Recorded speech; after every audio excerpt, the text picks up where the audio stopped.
the MP, as a true politician, defended the situation by saying Many was 16 to 17 years old, which is still a child in the eyes of the British law, I may add, and that they were mainly boys.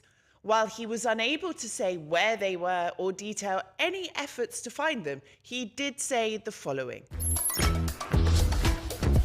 Those children, and they are children, but they are older teenagers, have chosen to leave the hotels. In many cases have gone to family, friends and contacts, but in some cases may well be working with traffickers and in criminal Do you gangs. know where they are? Because surely you can't say that if you don't know where they are. As it stands at the moment, as we heard from the Home Secretary in front of the Home Affairs Select Committee on Wednesday, there are 0 children in hotel accommodation for asylum seekers in the UK. They have now all been placed in foster care at great expense, specialist foster care, where they can be looked after. Yes. But again, they are free to abscond if they choose to. That's the nature. But they're still children of how we process in the eyes of the law. And do you know where they are? What's been done to find them? You don't know where they are. Okay. But just days after Tim's comments, it came to light that a Brighton hotel where up to 136 children vanished from previously would be brought back into use by the Home Office. The site reportedly started welcoming more youngsters as of 27th of June, despite the fact many of those who disappeared from it before still being missing. The matter of the missing children became subject to legal action brought by charity ECPAT UK, who argued that the Home Office has no authority to place unaccompanied children in asylum hotels. The NGO is also challenging Kent County Council's derogation of duties to children in need, and they call an end to putting minors in such establishments due to issues of emotional abuse by hotel staff and some being subject to human trafficking, and of course a failure to meet their basic needs. With me today, I have Patricia Burr, the CEO of ECPAT in the UK. Good afternoon, Patricia. Thank you for joining us on Inside Albania. My first question to you is, you and your organisation have recently filed legal action against the British government over the issue of children being kept in these so-called asylum hotels. Now, I know you can't really talk too much about the specifics of the case, but what I want to know is, in your view, what obligations do the British government have to underage, sort of under the age of 18, asylum seekers? This is in terms of national law, international conventions, and what, in your view, have they violated? Thank you. Yes, for the first time in our history, ECPAT UK are taking legal action of this nature, and that's because we're so concerned about the breach of children's rights, both, as you say, under our domestic law and also international convention. But just to focus in on our domestic law, the principle really is that any child who is in the UK should be treated as a child first and foremost. Our domestic legislation is well advanced in respect of child protection, child safeguarding and welfare. We have a well-established piece of law called the Children Act 1989, which determines that any child in a local authority area who is in need should be assessed by that local authority and provided with whatever that child needs, really, to enable them to have a good kind of good health and good well-being. And in respect of unaccompanied children, of course, their principal need is for care. They are children who are separated, here alone, without an adult that certainly when they first arrive that we are aware of who could look after them with some sort of parental responsibility, and therefore they are in need of a response that focuses both on their protection but also on their need for care and a home. So what we want to see happening to those children is that they are taken in by local authorities who have social workers who can assess needs and make placements that are in the best interests of those children.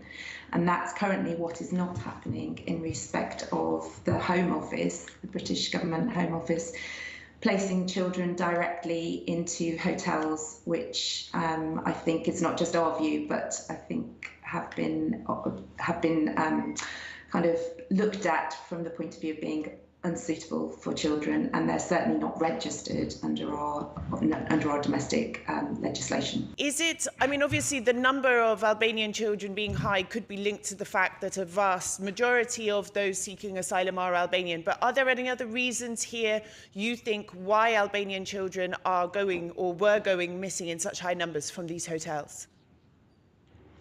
Yeah, sure. I mean, I think we need to take one step back and say that what's happening here at the moment is a complete conflation of our immigration matters with matters to do with trafficking. So obviously our main concern as ECPAT UK, Every Child Protected Against Trafficking, is that we are concerned that children who are being exploited and trafficked are they're kind of being lost into a system. Now, I'm not saying all of those children have been, but the lack of attention to the specific situations of each and every one of those children is causing some difficulties, I think. So any child can be trafficked.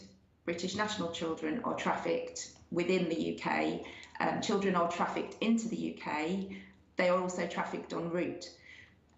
So the matter of seeking asylum is obviously fundamental to their staying in the UK, but also the trafficking matter needs to be looked at separately.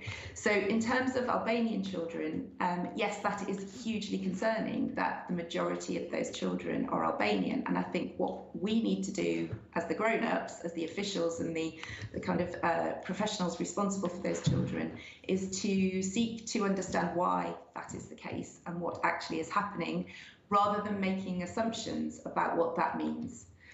So I know that with the illegal migration bill that's going through our parliament at the moment, Albania is now deemed to be a safe country, meaning that the British government doesn't consider an asylum claim from Albania to be of merit.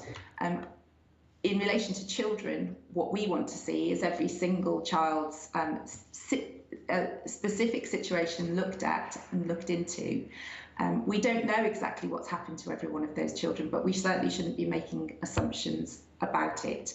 We do know that children can be trafficked here. They also, when they go missing, every single child that goes missing is of a huge concern to us, because until we know what's happened to them and until they're found, we cannot assume what has happened to them. So we need to be looking for them. We need to understand where they've gone and why, and we need to understand some of what we know. We've got some intelligence to say that some of those children have been trafficked within the UK and have been found in other areas of the country with criminals who are seeking to exploit them, and that is of huge concern.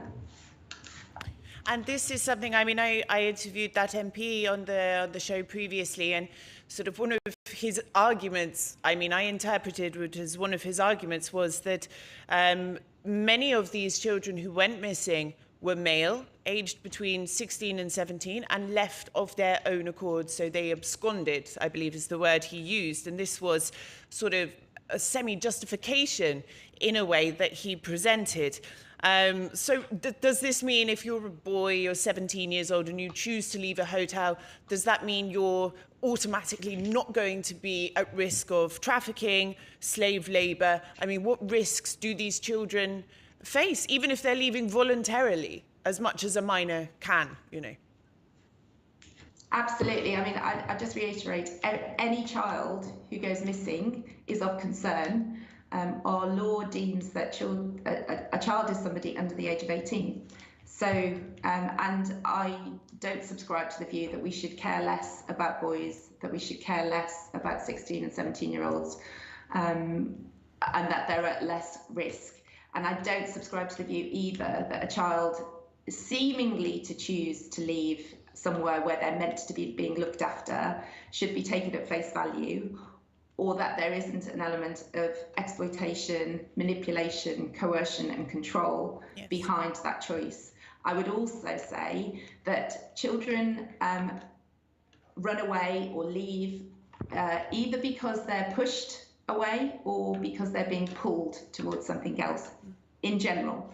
And I would say that's one of the reasons why we're very concerned about the hotels, because we know that criminals know where those hotels are, so they know that there are children there. We know that there are concerns about how safe children feel there, how well their needs are being met. And all of those factors can create a situation where a child may make what seems to be quite a rational choice to leave. But we have procedures here about children going missing, which requires us to both look at their welfare when we find them, but also to do an interview with them to find out what's happened. What are the factors that have led to the situation that they're in, because we know how vulnerable unaccompanied children are already. And we know that any child who goes missing is of huge concern to us. Yes. And until we know what's going on, we should never make an assumption. Essentially, the risk that is presented to these children, regardless of whether they're 2 days away from being 18 or not, it doesn't matter whether they're male, female, or what age they are, the risk is still very present. Thank you, Patricia. Please do stay, because now we're going to talk to Sister Imelda Poole, who is the president of Mary Ward Loreto NGO, which has been working to transform the lives of those who have been trafficked or are at risk of exploitation in Albania for almost 20 years. Good afternoon, Imelda, and thank you for joining me today on Inside Albania. Good afternoon, Alice. Thank you. Now, we know from recent US State Department reports and various other reports from all different kinds of organizations that Albania does not meet the basic requirements to prevent human trafficking and to deal with the issue of human trafficking. And this situation has been going on for a very long time. Progress has been sluggish, shall we say. Can you give us a brief overview of the situation regarding the trafficking of women, girls, boys and men, be it sex trafficking, slave labor, etc., out of Albania? Mm-hmm. Yes, I think the first premise we need to look at is the law itself. Albania's laws are often in writing the best. In fact, there is no one law against human trafficking with all the parts of the law which protect the victim, which are trauma-informed, which are human rights-based law. There is no one law.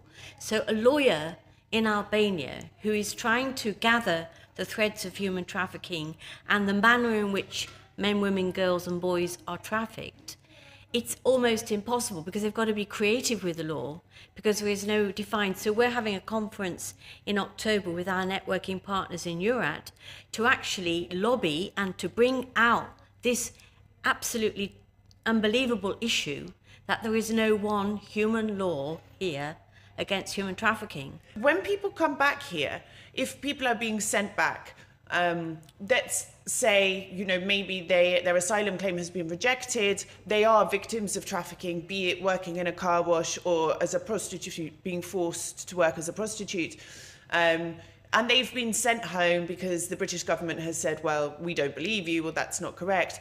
What risks present themselves? What issues, aside from the justice thing? So at a family level, a societal level, a job level, and in terms of coming face to face with these criminals again, what risks are there for these people? Very important question.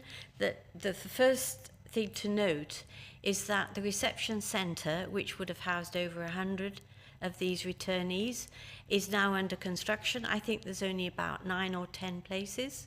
The others, because we had some lawyers over from Britain asking these questions, when we put together all of the possibilities from the other 3-4 shelters, children's shelters and shelters that would go up to any age, as it were, there was only that day 12 places free.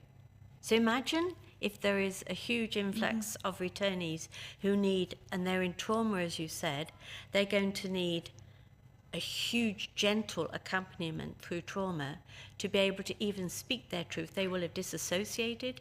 They will not even be able to identify the actual truth from the unreality. You understand? Yes. So trauma-informed means giving people time in a safe environment with a good counsellor to come to some kind of sense of freedom and strength and hope to tell their truth about their story of the trafficking journey, if you like. And then you've got the stigma. You talked about going home. Well, we know that because culturally we're in a society that to do the normal, to go home and be safe in your family unit, is not the norm here. Because once a girl has been sexually abused, even if it was forced, a multiple rape, if they're forced into street work, they still have the stigma on them because they're not available for the future husband. So the reconciliation with the family, which would be the role of the carers, the workers in the shelters, or ourselves that accompany the victims day to day if they're not in shelters, it could take a year. Some do open their doors, yes, for sure, and they're safe once that happens. But it's painful. That journey is so painful. I mean, yeah, this is on a psychological level, on an economic level, it's challenging, but also, what is the risk of people being re-trafficked? Do you know if there's a statistic or anything, how many people are re-trafficked or at least attempted to be re-trafficked once they return? Do you know there's no statistics of who's trafficked, never mind re-trafficked. We know that probably it's 10% of people that are named, say, in the tip report, traffic, because we know so many fall through the gaps, especially in the UK, because that's where I work as well, cross-border, as does our foundation in Albania, because we give therapy for Albanians in shelters in the UK online. That's part of our commitment in a partnership with the Medai Trust.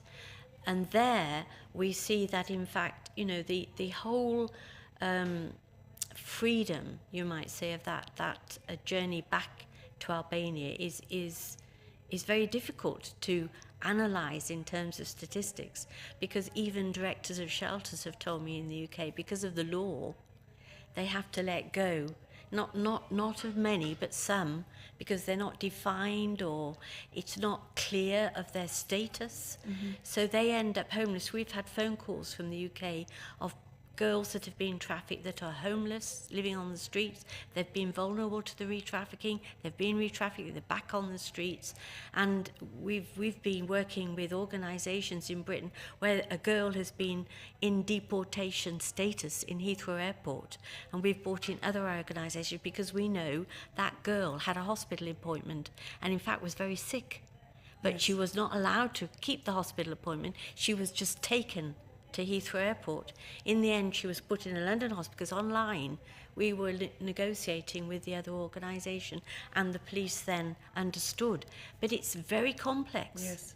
It's not, you know, people will never truly understand the truth of human trafficking because it's unseen. It's a hidden crime. It's with the vulnerable and the most poor. And who wants to know? And who wants to claim it in a government, to claim the numbers? Is my last question, just briefly. So the British government has been very quick to downplay the risk of trafficking, especially when it comes to men and boys as well. They are not very concerned about people in asylum hotels. This is my perception anyway, and I'm being polite. Briefly, how does this make you feel as someone who's dedicated a big chunk of their life to working to support these people? Well, I think I heard you talking earlier about, you know, young boys being taken from hotels and where is the root of that.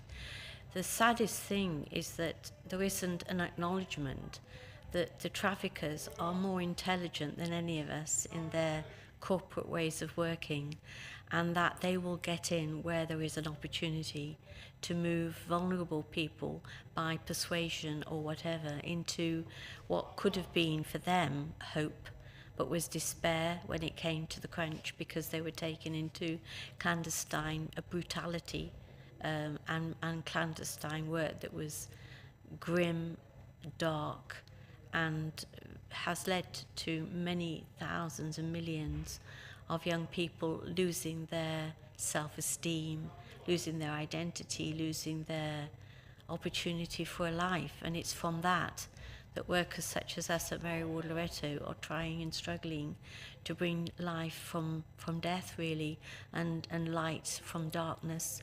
So, yeah, it's a complicated question you're asking, and you ask for a simple answer, but that's what I give. Yeah. Thank you very much, Imelda, for your time today and the work that you're doing as well. I really appreciate it, and I appreciate your time as well. It's been a pleasure and an honour. Thank you, Alice. Thank you. Meanwhile, this week, the UK's Home Secretary, Suella Braverman, was forced to withdraw controversial rules which were aimed at trafficking victims who arrive in the UK via irregular means. Now, these rules would require each victim to be able to provide immediate evidence of them being trafficked in order to be recognised as a victim. Now, these were withdrawn, and replacement rules are due to be announced on the 10th of July. Also this week, the UK's House of Lords voted to amend the UK's much-lauded Small Boats Bill, which would limit detention times for pregnant women and children seeking asylum. And the amendments would also stop LGBTI individuals from being deported if they're at risk of persecution in their home country. I also have with me freelance journalist and commentator Benedict Spence. Benedict, you've been rather outspoken on this issue in the British media, saying that people from Albania are coming from a safe country, they're hijacking the refugee crisis. But as you've heard from the other people we've spoken to today, there isn't actually really one law in Albania against human trafficking, which means that it's very hard for victims who are returned to get any justice.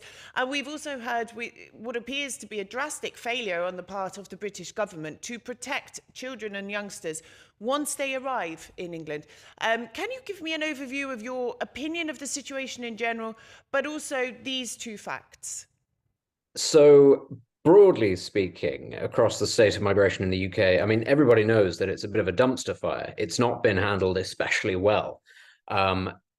It's something that the government likes to sort of talk up a lot because it thinks that it can sort of score points on it. But I don't think there's actually a lot of sort of desire to actually tackle it, because it is a very thorny issue. I mean, you know, the idea was floated in the British media a couple of weeks ago that there might be a referendum on membership of the ECHR, which you can kind of tell that's the government kind of scraping the barrel for ideas of what to do, because no population in their right mind is going to vote to leave a convention on human rights, not without something much better already put in place. We have to remember that as much as the government likes to talk tough on illegal migrants, it is a very pro-migration government. So it's not necessarily opposed to lots of people coming in. But I think what gets people's goat is the idea of, you know, that sort of British sense of fairness. They see people coming illegally in small boats or whatever it is, and they look at it and they think that this isn't necessarily how the system is meant to work. This isn't fair. Now, very often what people say is that there are no safe legal routes. Well, that's not true. That's not true. And you can point to the case of Ukrainians in this country, show that that is not universally the case. There are some countries that it is much harder to get into the UK from than others. But broadly speaking, for refugees, the UK has been very generous towards Ukrainians, which I think is correct. Again, it's been pretty generous, not as generous as it could have been, but pretty generous towards Afghans, which many people would argue it has much bigger duty towards, given the activities of the UK in their country. The same with Libya, Syria, Iraq. The thing is, when it comes to Albania, it is not a country that is in any way, shape, or form in a similar situation to those. Now, of course, the issue when it comes to Albania is the presence of organized gangs operating out of Albania, but also across Europe. This has to be said. It is something that I think a lot of British people feel very strongly about. You look at the number of Albanians in British prisons, for example. They are significantly overrepresented compared to the next largest group, which is Poles. Far more Polish people in the UK than there are Albanians. And when you then see lots of people coming into the UK from Albania, there is that sort of sense of, well, this is the system being gained. Now, The problem with this is, of course, as has been touched upon, there is an awful lot of human trafficking that goes on from Albania. That is one of the things in which criminal gangs can make money from, is smuggling people illegally. But the point that you raised at the start there, which is that the laws around human trafficking, around smuggling in Albania are not very strong. That many people in the UK, and I think many politicians in the UK would say correctly, well, that is an issue for the Albanian authorities. If you want to be accepted as a forward-facing member of the international community, certainly in Europe, you need to clean out your own house first. British people, they have a lot of patience, they have a lot of tolerance. It is not indefinite. They're not very happy with how their government has handled migration or the refugee crisis, but that doesn't mean that they're going to look kindly on people, criminal gangs, gaming the system. You've also heard that children are going missing from asylum hotels, mainly Albanians, and I'll be quite honest, the government doesn't really seem to care. What's your view on this? Should the government be doing more to help these children, or is it a risk that people take when they come to the UK and in a regular manner? I mean, obviously, whenever you go to a new country, you take risks. That sort of has to be priced in. But when it comes to children, I think, if a group of children sort of land in your country and they're unaccompanied, actually, I think sort of human decency takes over there and you say, okay, well, they might have come illegally, but they are children. Even if we plan to deport them, even if we plan to send them back, even if they have families to be sent back to, we can't just leave them unattended. That's bizarre. But you only need to look actually about how broadly the immigration is dealt with in this country, and also look to see how the foster care system in this country works, and numerous other scandals that have happened involving children and local authorities in this country over the years, to see this is not always something that is considered by authorities, by police, by anybody. Very often, something that needs to be borne in mind is that there is not a great deal of sort of cultural sensitivity in this country. We like to say that we're a multicultural society, but actually what that means broadly is not paying attention to minority cultures, just letting them get on with whatever they want in case we offend them. The problem with accommodation in this country is, as you've touched upon, it's largely hotel-based, because we don't have enough houses. We don't have safe houses. We don't even have enough social housing for hundreds of thousands of people born and raised in the UK. We don't have enough houses for people who don't need social housing, who are working and trying to get on the housing ladder. It is a crisis that underpins all aspects of British society. And this is just one of the many, perhaps more sad stories that is emanating from this. We don't have the secure facilities. We certainly don't have enough people trained to look after them, but we don't have the facilities to keep people in that aren't hotels. That is always going to mean that children that come to the UK are potentially more vulnerable than adults who have been trafficked. And this is something that needs to be borne in mind by people who consider maybe sending their children to the UK. I think that the only way that this can be dealt with is in the UK is significant investment into child protection services. That investment doesn't exist, though. This country is not as wealthy as it likes to imagine it is. Now for something a bit more light-hearted. By far, the most talked about event of the last week, apart from Enrique Iglesias, was the visit of the 42nd President of the United States, Bill Clinton, to Tirana. He arrived on Monday, stayed for 2 days, and was treated to a huge welcome ceremony on the main boulevard of Tirana. Mirëmbrëma dhe mirë se erdhët nga Boulevard jashtë zyre e kryeministres në qendër Tirana. Në 3 ditë, Tiranë ka pasë 2 vizite të famshme. Një, Enrique Iglesias, dhe sot ish president i Amerikës Bill Clinton. Është një ditë shumë e bukur sepse është vizitë e parë në Shqipëri për Clinton. Clinton dhe Rama mbajtën fjalën dhe pati një ceremoni zyrtar. Rama e dha Clintonit një medalje e nderuar. Siguria në Tiranë është shumë e lartë sot dhe ka shumë rrugë të mbulla sot dhe nesër, por njerëzit sot është shumë e lumtur. Especially this guy. Njerëz ke flamuri shqiptar dhe amerikan dhe dëgjon muzik amerikan dhe një këngën nga Manjonën Albani për Bill Clinton. Pati fjalën nga shumë shqiptar me emrin Clinton, Bill Clinton dhe Hillary nga Kosovë. Dhe Bill Clinton është shumë i lumtur sot. Ka amerikan, shqiptare, diplomat, ambasador, politikan, gazetare, prifti, hoxha dhe unë. Shqiptarët e duan Amerikën dhe janë të lumtur për shohin një ish presidentin sot, këtu në Tiranë. It was quite something, and the former president looked both overjoyed and at times a little overwhelmed. But for those of us on the outside, It may be a bit confusing as to why there was such excitement over his visit. This immense love for Clinton is actually rooted in the fact he was US president during the 1998-1999 Kosovo-Serbia war, and he was instrumental in bringing the conflict to an end, paving the way for Kosovo's liberation and subsequent independence. He's considered something of a hero by Albanians for supporting their plight and cause during one of the continent's most testing times since the Second World War. But I wanted to hear from some Americans in Albania what they thought of the former president's visit. First up is Amanda Kalekas, an educator in a private school. Amanda, with regards to Bill Clinton's visit this week, did you find it a bit surreal, or can you understand the excitement of Albanians? I don't think that it's surreal. I think that it's absolutely understandable in light of the current situation in northern Kosovo. Clinton was such a key player in the push for an autonomous, independent state.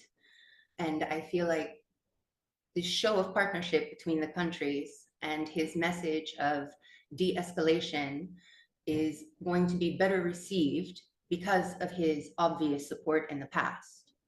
Whereas if we had some other politician come and speak and say the same things, perhaps it would not have been received in the same way. And I have to ask, what is your view on the level of patriotism for the US from Albania at a time, I think we can say, the US is struggling with social and political issues internally? I think that it's understandable. I think that 92, 93, when we had the initial diaspora, so many people went to the United States, and you have such a large Albanian community in the United States that it's absolutely understandable that people here look favorably to our country.